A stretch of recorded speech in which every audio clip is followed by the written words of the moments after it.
Muy buenos días, mis hermanos. Les saludamos en esta mañana de domingo 15 de noviembre para una vez más compartir la preciosa palabra del Señor. Y hoy vamos a continuar con la serie de sermones que iniciamos la semana pasada acerca del Evangelio de Juan.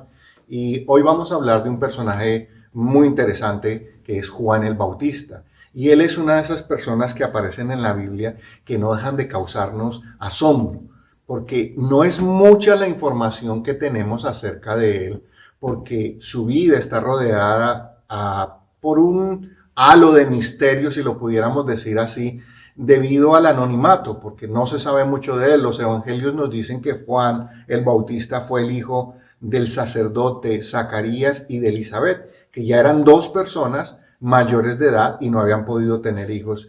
Y la razón principal para ello es que Elizabeth era una mujer estéril. Así que en realidad Juan el Bautista viene a ser un milagro de Dios, como nos lo relata el Evangelio de Lucas en el capítulo 1, de los versos 13 al 17, que me voy a permitir leer en esta mañana para darle un poquitico de contexto. Dice: pero el ángel le dijo: Zacarías, no temas, porque tu oración ha sido oída, y tu mujer Elizabeth te dará a luz un hijo, y llamarás su nombre Juan, y tendrás gozo y alegría, y muchos se regocijarán de su nacimiento, porque será grande delante de Dios. No beberá vino ni sidra, y será lleno del Espíritu Santo, aún desde el vientre de su madre. Y hará que muchos de los hijos de Israel se conviertan al Señor, Dios de ellos, e irá delante de él con el espíritu y el poder de Elías, para hacer volver los corazones de los padres a los hijos y de los rebeldes a la prudencia de los justos, para preparar para el Señor un pueblo bien dispuesto. Así que Juan no sería simplemente la respuesta a la oración de unos padres por tener un hijo. Juan sería mucho más que eso, sería el mensajero de Dios. Juan sería el testigo de Jesús, quien vendría abriendo el camino para el ministerio de Jesús. Y Juan vino al mundo como un milagro, y desde su nacimiento hasta la aparición de su vida pública o ministerial en Israel, poco o nada sabemos. Lo poco que hay es lo que los evangelios nos dicen. El resto es pura especulación. Pero cuando Juan reaparece para entrar en el panorama espiritual de Israel, viene del desierto vestido con un traje hecho de piel de animal y afirmaba tener un mensaje de parte de Dios, un mensaje que Dios le había mandado a toda la nación de Israel. Cuando los sacerdotes y levitas se acercan para preguntarle que quién era él, solo se identificó de una manera simple, sencilla: soy una voz que clama en el desierto. Fue lo que les dijo Juan. Y añadió a eso que él traía un mensaje. ¿Qué mensaje era? Era un mensaje sencillo, un mensaje claro, pero era un mensaje de gran valor y poder para el pueblo de Israel. ¿Cuál era el mensaje? Enderezad el camino del Señor. El ministerio de Juan fue relativamente corto, pero extremadamente fructífero, aunque él no viviera para ver ese fruto que él había sembrado y cosechado. Juan seguirá siendo Juan seguirá más bien, el mismo destino de todos aquellos hombres de Dios que le antecedieron. ¿Por qué? Porque todos aquellos hombres de Dios que hicieron bien su trabajo pagaron con su vida el haber aceptado ser testigos de Dios y, en el caso de Juan, mensajero de Jesucristo. Cuando Juan fue ejecutado por Herodes Antipas, esto da testimonio simplemente de lo bien que hizo su trabajo, por extraño que nos parezca. ¿Por qué? Porque Herodes lo mandó decapitar. Y además, la muerte de Juan el Bautista nos confirma lo incómodo que es el mensaje que Dios le envía a los hombres. Y de una vez nos ratifica de por qué ser un fiel testigo de Dios tiene un alto costo para todos nosotros, debido a que el mensaje que nosotros tenemos, el mensaje que Dios nos ha entregado, el mensaje que Dios nos ha encomendado, es un mensaje que tiene poder, y eso es lo que cuenta aquí. Nosotros como creyentes también hemos sido llamados a ser verdaderos testigos de Dios, sin importar el precio que tal vez tengamos que pagar. Es verdad que el mensaje que nosotros tenemos para dar es incómodo para el mundo. Es un mensaje que no les gusta, es un mensaje que los confronta, pero precisamente eso es lo que lo hace importante, relevante y urgente. Para comunicar, por eso no lo podemos callar, porque es muy importante que la gente lo escuche.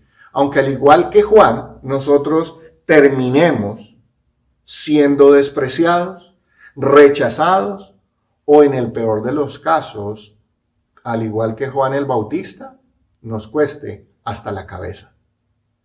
Así que en esta mañana lo quiero invitar para que abramos nuestras Biblias en el Evangelio de Juan capítulo 1 y vamos a retomar donde dejamos la semana pasada, versos 6 hasta el 13. Y prestemos mucha atención a lo que el Señor en esta mañana nos quiere decir acerca de Juan el Bautista como el testigo de Jesús. Al igual que él, que Juan el Bautista, nosotros tenemos una gran responsabilidad de compartir el mensaje de Dios y poder llegar así ser testigos de Jesús. Hoy veremos en este pasaje 3 aspectos muy importantes que son para nosotros, debemos desempeñarlos a cabalidad. Y el primero de ellos es que el creyente es un testigo de Jesús. El segundo es que ¿cuál es el mensaje que nosotros tenemos como creyentes? Y el tercero es el poder del mensaje que testificamos. Así que esos son los 3 elementos que vamos a ver en esta mañana y vamos a empezar en el verso 6. Dice, hubo un hombre enviado de Dios, el cual se llamaba Juan. Este vino por testimonio para que diese testimonio de la luz, a fin de que todos creyesen por él.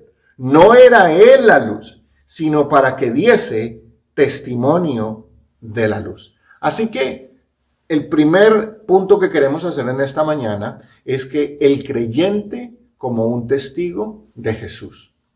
Después de que el apóstol Juan nos ha dicho que el verbo, lo vimos la semana pasada, que el verbo es eterno, que el verbo es Dios y que por medio del verbo se ha creado todo cuanto existe y que además ese verbo, es decir, Jesús, el logos de Dios, es la vida y la luz de los hombres. Ahora, como ya nos presentó a Jesús la semana pasada en lo que leímos, hoy nos presenta a Juan el Bautista, el testigo de Jesús. Y es interesante, mis hermanos, notar que el apóstol hace una gran distinción, mientras que por un lado nos acaba de decir que Jesús es el verbo de Dios, o sea, es el mensaje de Dios, ahora nos dice que Juan el Bautista es un hombre enviado por Dios con una misión específica, dar testimonio acerca de la luz, o sea, acerca de Jesús. Como ya vimos la semana pasada, es otra de las referencias que el apóstol Juan hace para referirse a Jesús. Y en esta mañana no quiero agobiarlos o afligirlos, como dicen mis hermanos salvadoreños, con el uso de las palabras en griego, pero es importante que hagamos hoy un paréntesis pequeño a una palabra que es muy importante, que está en este texto y que nos ha de servir para comprender todo el pasaje, y es lo que significa la palabra testimonio, porque Juan vino a dar testimonio, ¿cierto? Y esta palabra es martureo, que de ella se deriva la palabra martus, martureo, martus. Martureo es testimonio. Martus es testigo. ¿Por qué le estoy diciendo esto? Porque la palabra martus viene la palabra que nosotros conocemos en nuestro idioma castellano como mártir, de esa misma raíz. Así que hay una asociación, lo que significa en realidad la palabra mártir es un testigo. En el caso de Juan, que fue enviado delante de Jesús, entonces es para que le sirviera de testigo, de Martus. Pero al final Juan terminaría como un mártir. Aunque parece un juego de palabras, un trabalenguas, no lo es.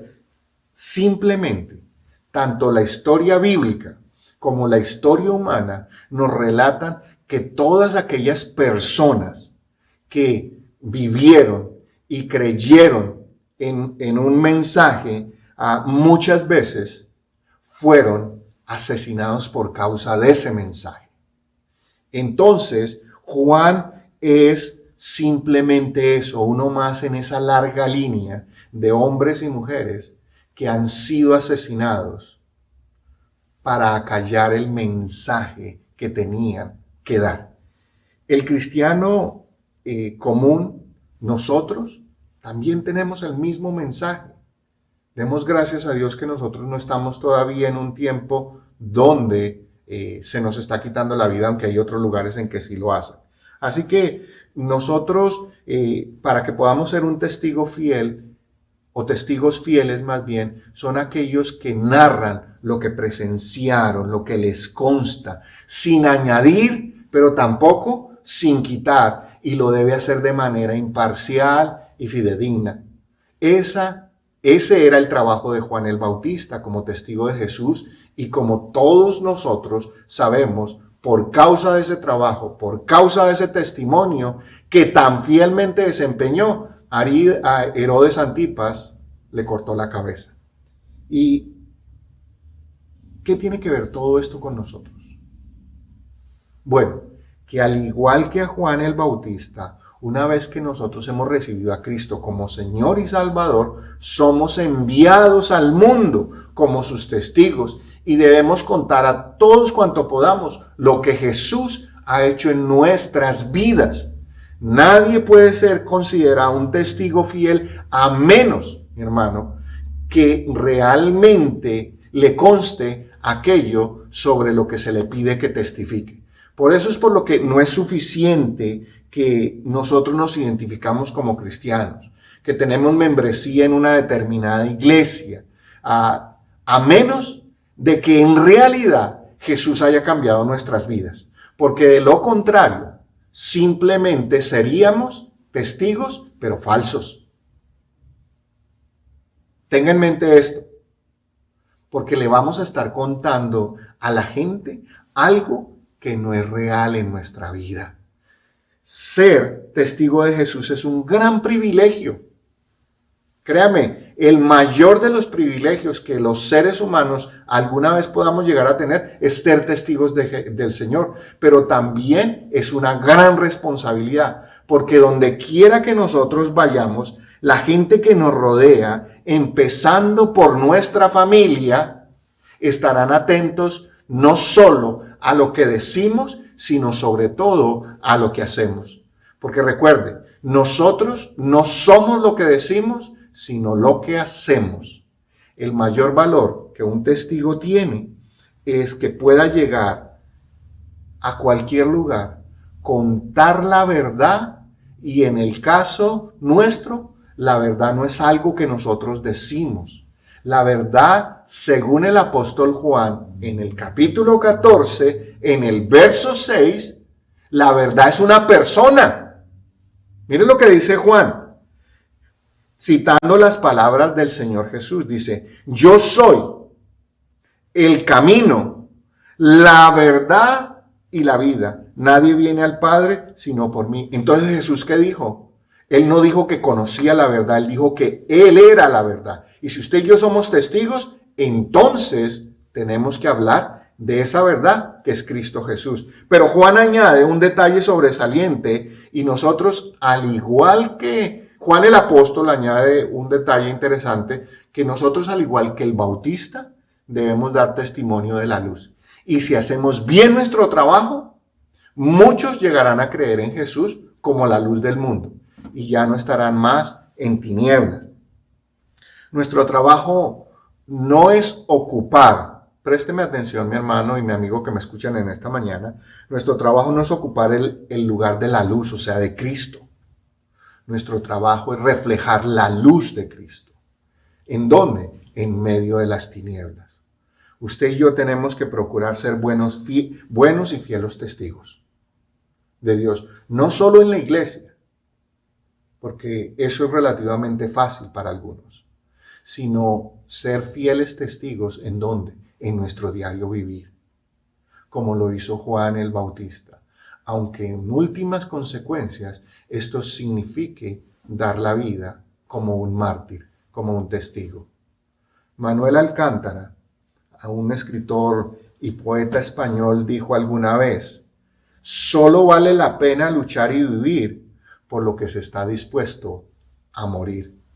Juan el Bautista sabía que valía la pena ser testigo de Jesús, aunque esto literalmente le costara la cabeza. La pregunta con la que le quiero dejar antes de continuar es: ¿hasta dónde estamos nosotros dispuestos, mis hermanos, a llegar para ser verdaderos testigos de Jesús? Verso 9. Aquella luz verdadera que alumbra a todo hombre venía a este mundo. En el mundo estaba y el mundo por él fue hecho, pero el mundo no le conoció. El segundo punto que quisiera hacer en esta mañana es el mensaje que testifica el creyente. Ahora que el apóstol Juan nos dijo que Juan el Bautista fue un hombre enviado con una misión y un propósito claro y bien determinado, ser testigo, ser ese mártir de la luz, ahora vale la pena que examinemos cuál fue el hecho del cual Juan había sido testigo y fue enviado para que nos contara lo que a él le constaba, lo que él había visto o lo que él sabía. El apóstol Juan afirma una vez más que ya nos había mencionado en la introducción de su evangelio, como lo vimos la semana pasada, que Jesús es la luz.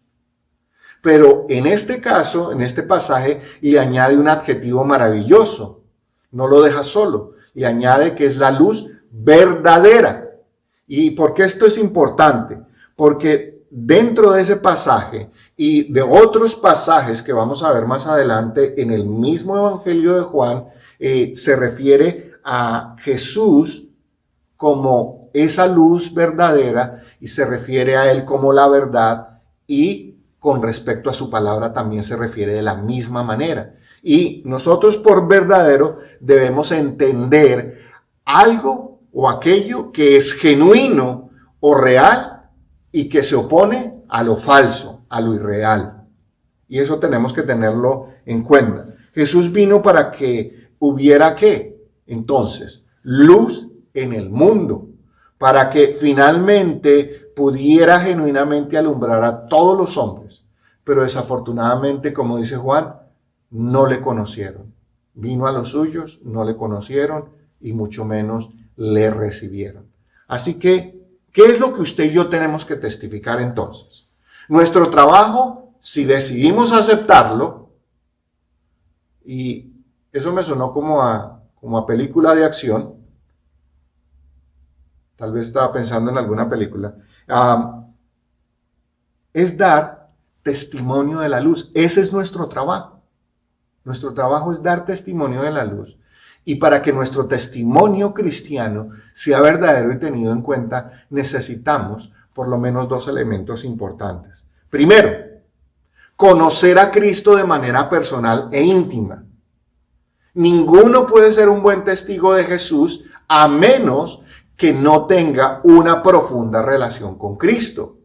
Es decir, tiene que conocerlo íntimamente, pasar tiempo con Jesús, porque de lo contrario, si no tenemos una comunión estrecha con Él, ¿cómo vamos a hablar de alguien de quien no conocemos? Y ese es el primer factor esencial que debemos tener en cuenta. El segundo, que del producto de esa comunión con Jesús, de nuestra relación íntima, debe haber obrado un cambio tangible en nuestras vidas, un cambio real, un cambio que se ve.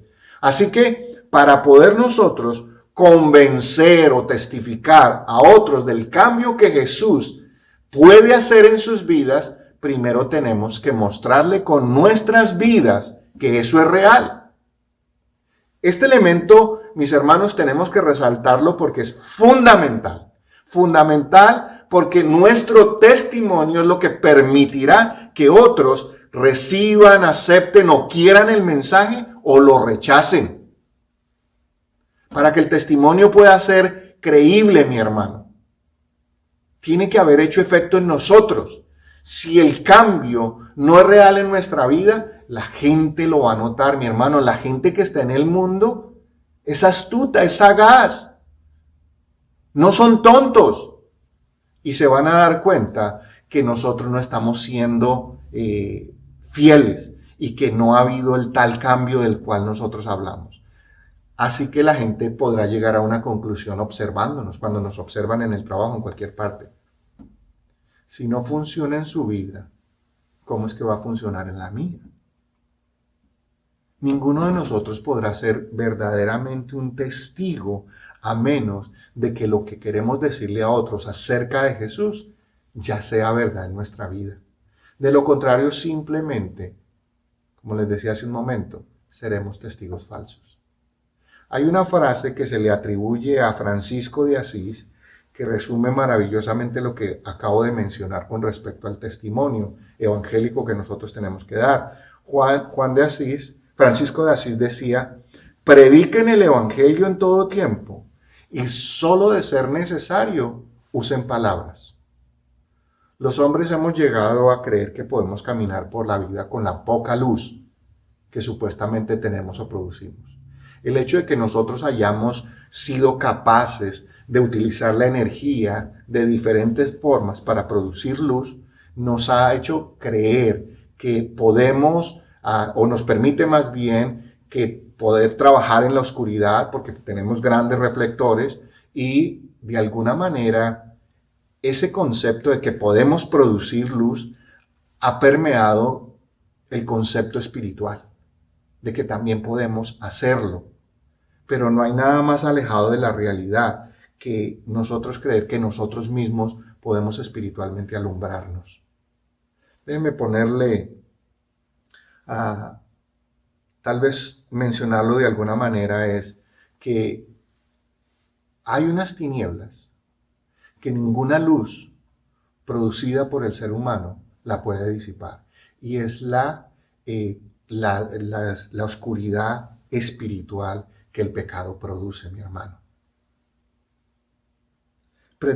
Cuando nosotros como seres humanos creemos que podemos caminar por la vida, pretender caminar en tinieblas, sin la luz de Cristo, es como pretender o querer caminar en una noche muy oscura, iluminándonos con la luz de una luciérnaga. No tiene sentido, mi hermano. Es insensato y además peligroso. En el mejor de los casos terminaremos perdidos siguiendo a una luciérnaga en una noche oscura, o tal vez terminaremos muertos porque nos podemos ir a un barranco.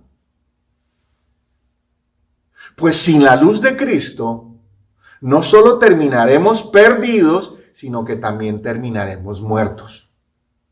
Solo Cristo puede erradicar las tinieblas espirituales que hay en el corazón del ser humano por causa del pecado.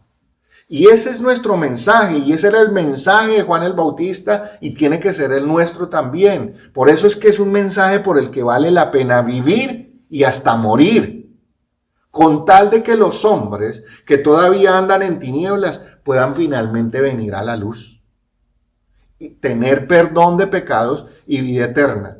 Usted y yo como creyentes, mi hermano, a ninguno de nosotros se nos puede olvidar que nosotros tenemos la responsabilidad de dar testimonio. Hemos sido enviados como testigos de Jesús en un mundo caótico. Hoy más que nunca usted y yo necesitamos ser esa luz o reflejar la luz de Cristo en medio de la sociedad en que estamos. Pero ¿con qué lo hacemos? Lo que Dios ha hecho con nosotros. Ese es el mejor mensaje que nosotros tenemos. Y que lo que Dios ha hecho conmigo al cambiarme la vida, al cambiar mi hogar, al cambiar mi familia, está Jesús dispuesto a hacerlo por otros. Por aquellos que lo reciban como Señor y Salvador. Verso 11. Dice, a los suyos vino y los suyos no le recibieron. Mas a todos los que le recibieron, a los que creen en su nombre, les dio potestad de ser hechos hijos de Dios, los cuales no son engendrados de sangre, ni de voluntad de carne, ni de voluntad de varón, sino de Dios.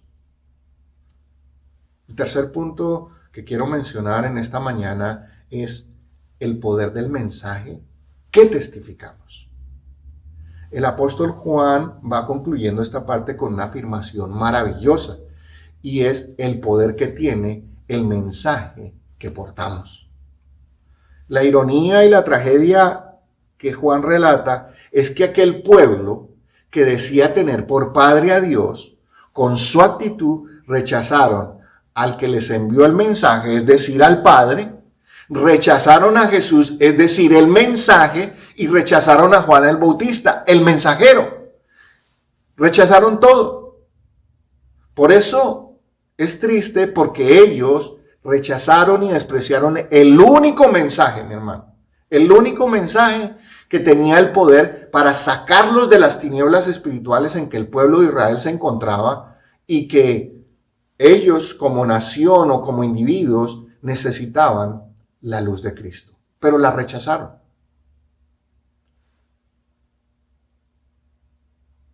Déjenme utilizar tal vez en esta mañana una ilustración para mostrar lo que les estoy diciendo.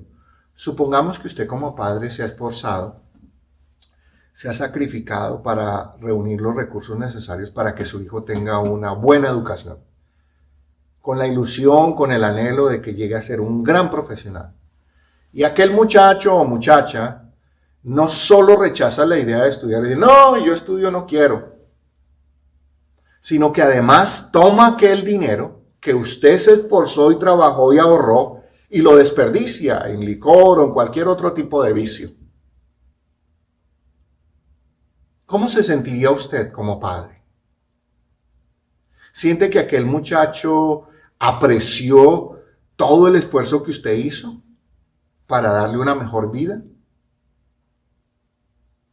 Este ejemplo que le acabo de dar, tenemos que multiplicarlo por una cifra infinita. ¿Por qué? Porque ese es el ejemplo suyo y mío. Lo que Dios ha hecho para invertir, para que usted y yo lleguemos a ser lo que Él siempre quiso que nosotros seamos. ¿Cómo es posible que nosotros entonces seamos tan insensibles o que lleguemos a tal insensatez de desperdiciar, rechazar lo que Dios con tanto esfuerzo nos ha dado y sobre todo con tanto sacrificio, porque a nuestro Padre Celestial le costó la vida de su único Hijo el brindarnos la oportunidad de que nosotros pudiéramos de salir de las tinieblas a la luz? Por eso es que lo invito a que piense que usted y yo necesitamos, si usted no lo ha hecho todavía, usted necesita recibir a Cristo inmediatamente. Nosotros, a la verdad, muchas veces nos parece fácil pararnos aquí y señalar al pueblo de Israel. ¿Cómo ese pueblo es tan terrible? ¿Cómo no fue que aceptaron? ¿Cómo fue que no obedecieron? Pero nosotros muchas veces somos peores que ellos. Y tenemos que decirlo de todo corazón. ¿Sabe por qué? Porque nosotros tenemos mayor revelación. Es decir, nosotros tenemos mayor luz. El mensaje que Cristo nos ha enviado a predicar tiene el poder para convertirnos en hijos de Dios. Y es necesario que hagamos un análisis rápido en este verso, porque tiene 3 partes que son muy importantes. Las quiero mencionar aquí en esta mañana. Quiero que miren su Biblia estas 3 partes de este verso. Dice, mas a todos los que le recibieron. Detengámonos por un momento ahí. No todos los judíos rechazaron a Jesús en el tiempo de Juan. Hubo un pequeño grupo que aceptó la verdad que Juan el Bautista vino a comunicarles. O sea, lo aceptaron como un testigo válido. Aceptaron que eran pecadores, que necesitaban arrepentirse y que luego de arrepentirse podrían entrar en comunión con Jesús. Así que, mi hermano y mi amigo que me escuchen esta mañana, recibir a Jesús no es un asunto abstracto ni tampoco esotérico. Es un acto consciente en el que el hombre, por medio del Espíritu Santo, reconoce su condición caída y se arrepiente y acepta la promesa que Jesús le hace de perdonarle y darle vida eterna. En otras palabras, recibir a Cristo como Señor y Salvador es someterse a su señorío, a su voluntad y vivir por lo que Él nos ordena. Esos son los que le recibieron. Y esos son los que le reciben todavía. La siguiente parte del verso que dice, a los que creen en su nombre. Y este es otro elemento fundamental que desafortunadamente ha sido muy mal entendido por muchas personas y se debe a causa de una mala enseñanza bíblica. Creer en su nombre, o sea, creer en el nombre de Jesús, no es simplemente el acto de la razón o el intelecto, por el cual aceptamos que algo es verdad o que una idea es cierta. Para ilustrarle esto, déjenme mostrarle un ejemplo rapidísimo. Todos nosotros sabemos que fumar es nocivo para la salud y que puede causar un cáncer y que ese cáncer me puede llevar a la muerte. Lo sabemos, pero sin embargo, ¿qué pasa? Seguimos fumando, se sigue fumando. ¿Para qué me sirvió entonces conocer que esa información era cierta, que el cigarrillo es nocivo para la salud? Simplemente aceptar o creer en el nombre de Jesús y luego repetirlo no nos salva, mi hermano. Quiero que me escuche bien.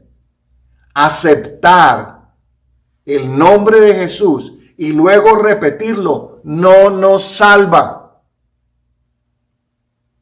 Algunos piensan que con repetir el nombre de Jesús ya son salvos. La Biblia no afirma tal cosa, como si se tratara de una fórmula mágica o una mantra que repetimos una y otra vez y entonces se convertirá en realidad. No, la Biblia dice en Santiago capítulo 2, el verso 19, también los demonios creen y tiemblan. Los demonios creen en Dios, creen que hay un Dios, tiemblan por eso, pero eso no los convierte en cristianos. Siguen siendo demonios. Así que, en términos bíblicos, creer en el nombre de Jesús es obedecer y someterse a Él y entrar en una relación personal con Él. Por lo tanto, creer en su nombre no es algo que simplemente pensamos o decimos, sino que verdaderamente hemos creído en su nombre. Si lo hemos creído, entonces se reflejará rápidamente en nuestro carácter y en nuestro diario vivir. No son palabras, son hechos, son acciones. La tercera parte de este verso que quiero mencionar rápidamente dice que entonces a los que lo recibieron y a los que creyeron, dice, les dio potestad de ser hechos hijos de Dios. Así que Juan dice una vez más que el hombre que recibe y cree en Jesús, Él, o sea Dios, le da la autoridad, le da el poder para llegar a ser un verdadero hijo de Dios. Muchas veces yo me he encontrado con personas que con respecto a este asunto de que Dios es Padre de todos los seres humanos, me preguntan, ¿y acaso no todos somos hijos de Dios? Pero en realidad esa pregunta está mal formulada.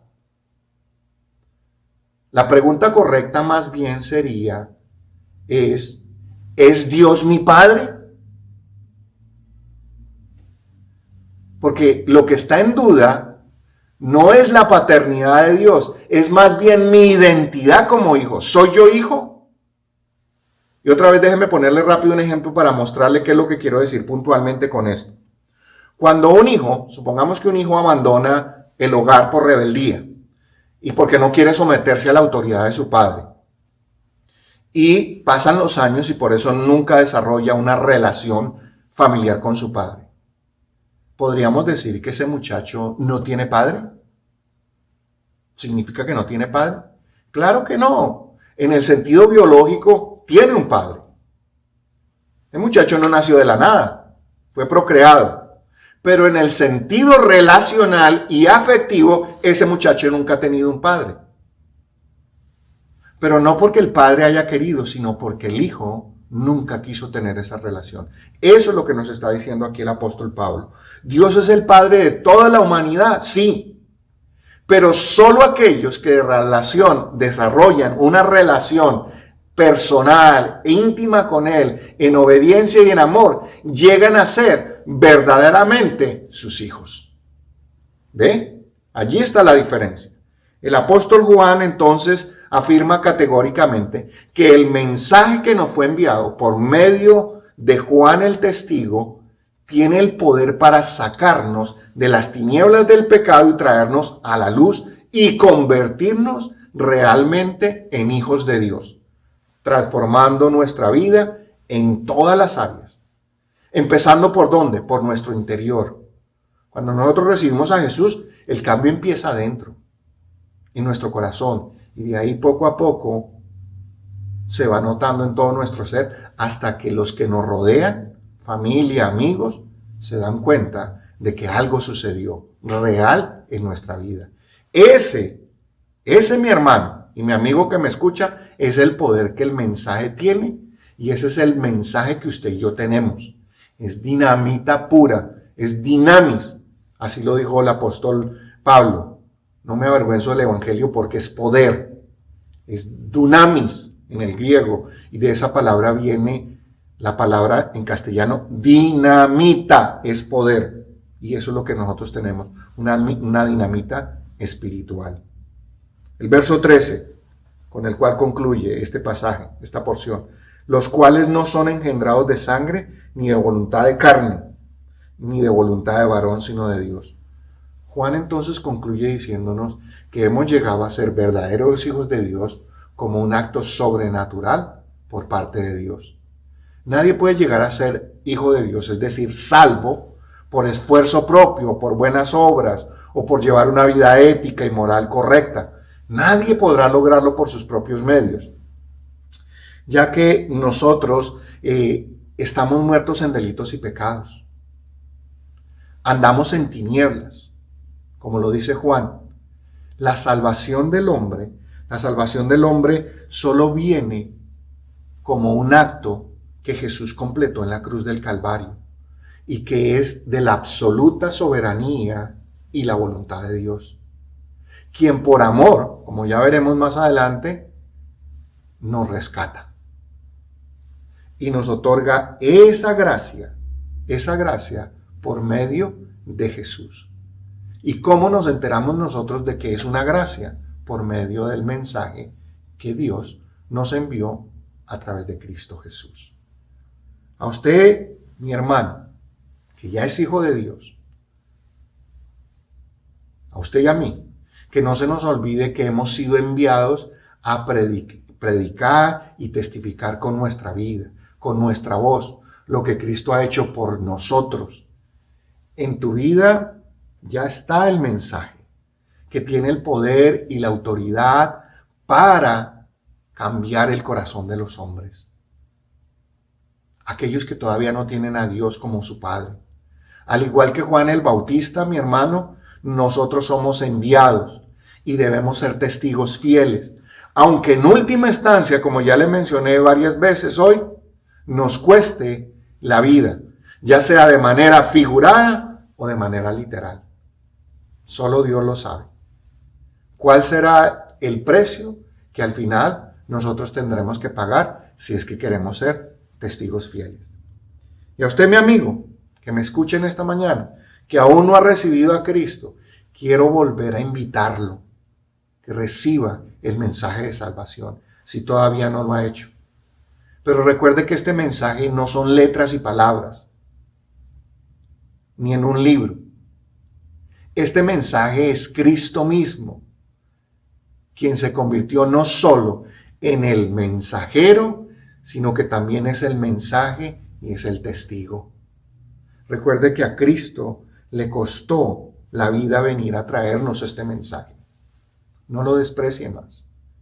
Recíbalo. No deje para después. Acéptelo ahora mismo y deje que el Espíritu Santo de Dios empiece a cambiar hoy mismo su vida de una forma real y tangible. Que sea evidente para todos los que le rodean. No estoy hablando de cambiar de religión. Estoy hablando de que Cristo puede cambiar tu vida. Y yo en esta mañana simplemente estoy haciendo lo que alguien una vez hizo por mí.